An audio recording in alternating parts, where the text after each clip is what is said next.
EU and RETREAT Juncker admits UK could be handed Brexit extras due to member inf.ighting.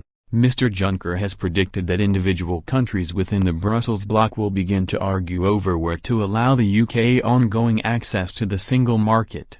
The EU Commission chief also predicted that this would lead to several extras, several exceptions for the UK that are said to make Europe a mess.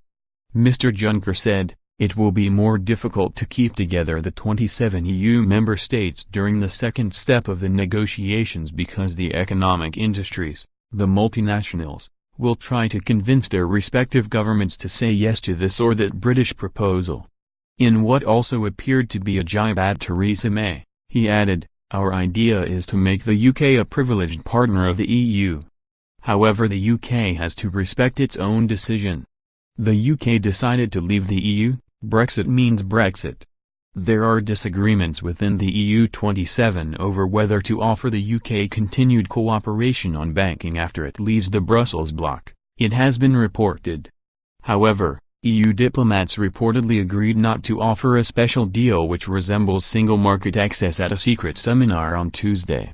One EU official said, "There was a strong Commission message that there would be no special deal. The UK is being told from the beginning what the situation is." A British banker close to the talks added, "They have made it very clear to us that this is unacceptable to them. This was our best and frankly only proposal. We don't have a plan B." The news has come as Theresa May has vowed to fight EU demands for British borders to stay open to European migrants until at least 2021.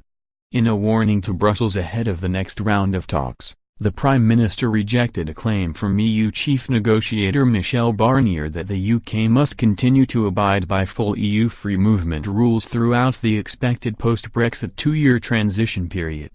Campaigners have estimated that nearly 1 million more EU citizens could get the right to settle permanently in Britain if the EU gets its way rather than allowing the UK's new border controls to begin on the day the country quits the bloc next year.